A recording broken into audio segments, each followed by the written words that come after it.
कितीही वेळ ठेवा, अजिबात काळा न पडणारा, हात खराब न करता आणि मिक्सर अजिबात न वापरता आमरस कसा करायचा ना, ते बघूया. नमस्कार, डॅम्स किचनमध्ये मी दमयंती तुमच्या सगळ्यांचं मनापासून स्वागत करते.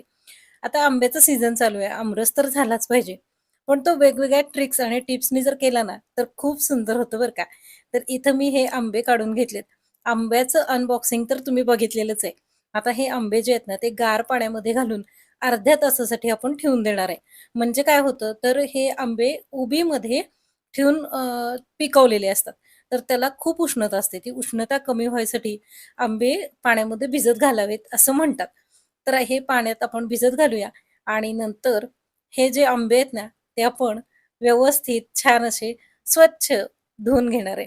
या पाण्यामध्येच आपल्याला धुवून घ्यायचेत आणि हे धुतलेले आंबे आपण आता चिरून घेऊयात. तुम्हाला सांगू का? आंबे धुवायचं आणि रस काढायचं काम मला खूप आवडतं बरं का. आणि आज मी एका वेगळ्या ट्रिकनी तुम्हाला आंब्याचा रस कसा काढायचा ना, ते दाखवणार आहे.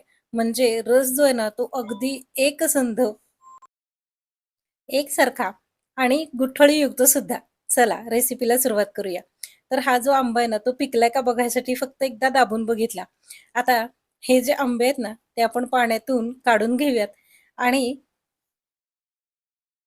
तुम्हाला पुढे जाऊन सांगतेच आहे, की आमरस काळा पडू नये, बाधू नये म्हणून काय करायचं? एक छोटासा घरातलाच आपल्याला यामध्ये घटक वापरायचा आहे. तर ना, हा आंबा आता आपण चिरून घेऊयात.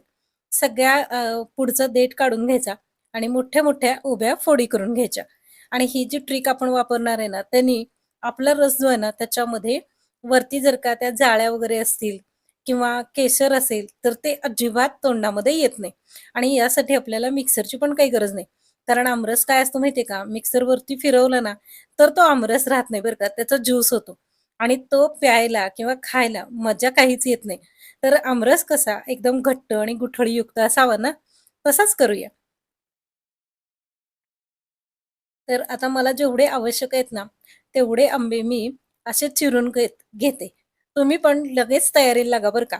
आंबे मागवले नसतील तर मागवून घ्या आणि घरात असतील ना, तर करायला घ्या. आता इथं मी एक काचेचा बाउल घेतलाय. काचेचा का घेतला?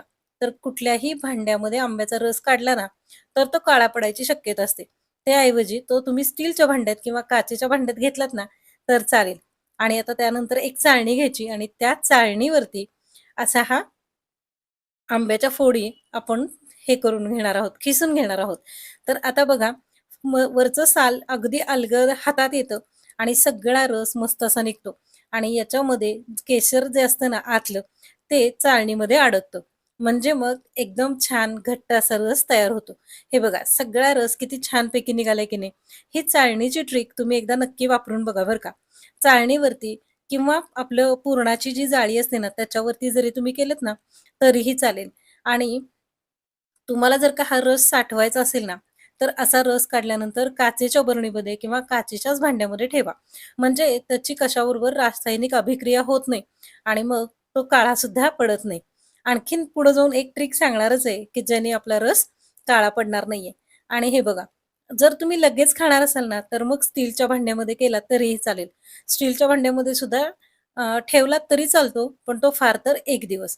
आता ही जी कोय आहे ना, ती कोय सुद्धा बघा, वरचं साल काढून घ्यायचं आणि चाळणीवरती अशी घासून घ्यायची.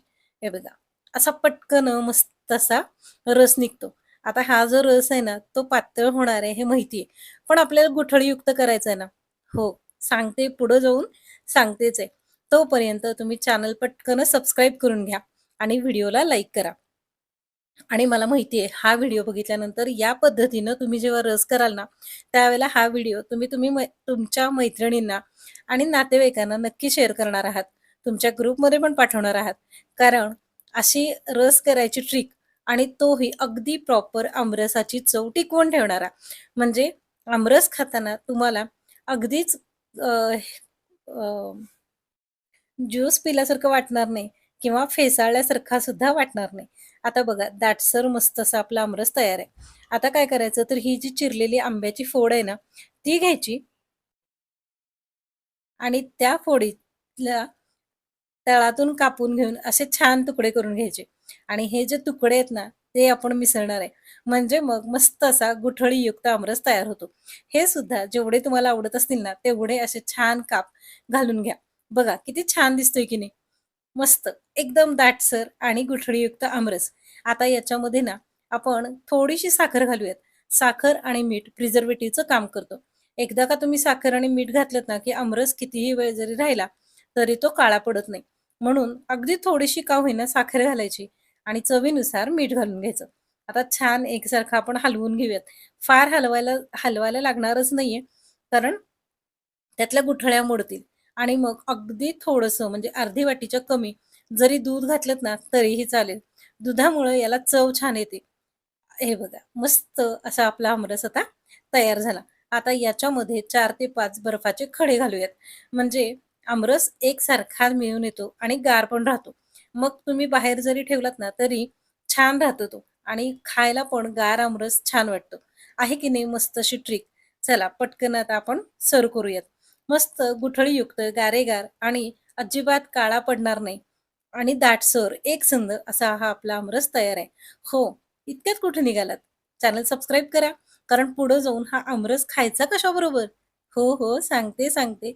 हा आमरस आता आपण पुरीबरोबर नाही, चपातीबरोबर अजिबात नाही.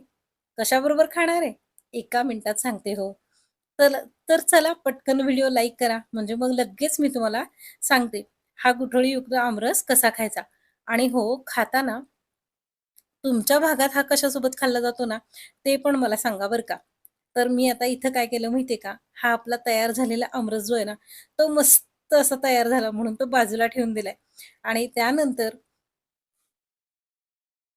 तुम्हाला दाखवते, की आमरसाला गुठळी पण छान आहे आणि एकसंध पण झालाय. हा असा एकसारखा मस्त चमच्यानी प्यावा, असा अगदी 2-2, 3-3 वाट्या खावा. मस्त असा आमरस. आहे की नाही सीझनचा एकदम वेगळा पदार्थ. तर आता आपण काय करणार आहे माहिती का? माझ्याकडे जी कणिक भिजवलेली होती ना, त्या कणकेचे मी आपल्या पुरी एवढ्या आकाराचे छोटे-छोटे गोळे करून घेतलेत. आणि नंतर काय करायचं, तर हे जे गोळे आहेत ना, ते आपण लाटून घेऊयात. अगदी छोटेसेच लाटून घ्यायचे आणि याची आपण उकडपोळी करणार आहे. उकडपोळीसोबत एकदा तुम्ही हा आमरस खाऊन बघा. खूप छान लागतो. म्हणजे पुरीसोबत किंवा चपातीसोबत खाण्यापेक्षा उकडपोळीसोबत एकदा खाऊन बघा. एकदम वेगळा पदार्थ आहे.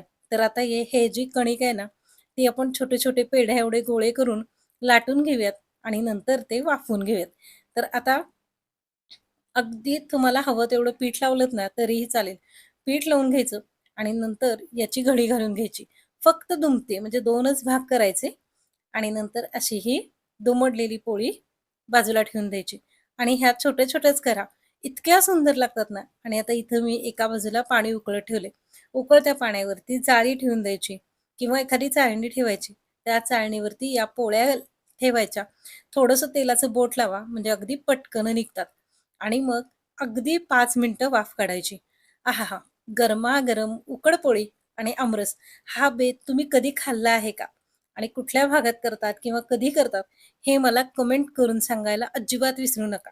आणि हा व्हिडिओ तुम्ही कुठल्या भागातून पाहत आहात ते सुद्धा मला सांगायला अजिबात विसरू नका. आता ही उकड पोळीला मस्त अशी आपली वाफ आलेली आहे. हे बघा, गरमागरम आहा! एकदम मस्त म्हणजे आमच्या इकडे तर सगळ्यांना ही उकड पोळी आवडते बरं का. आणि पुरी थोडीशी तेलकट होते, म्हणून पुरीपेक्षा किंवा चपाती तर नेहमीच होते. मग चपातीपेक्षा ही उकड पोळीसोबत रस आणि उकड पोळी एकदम भारी लागते. काय कोणाला माहेर आठवलं, कोणाला मैत्रिणीचं घर आठवलं किंवा कुठं खाल्ली होती ते आठवलं असेल ना, चला पटापट, पटापट कमेंट करा. आणि हो, व्हिडिओ आता इथपर्यंत बघितलं ना, तर व्हिडिओला लाईक करायला अजिबात विसरू नका बरं का. म्हणजेच असेच नवनवीन पदार्थ तुमच्यापर्यंत लवकरात लवकर पोहोचतील. छान अशी उकडपोळी आणि आमरस तयार आहे. या पटकन जेवायला. या सीझनचा हा आमरस अगदी वेगळ्या पद्धतीने आपण केलाय. व्हिडिओ पूर्ण बघितल्याबद्दल मनापासून आभार.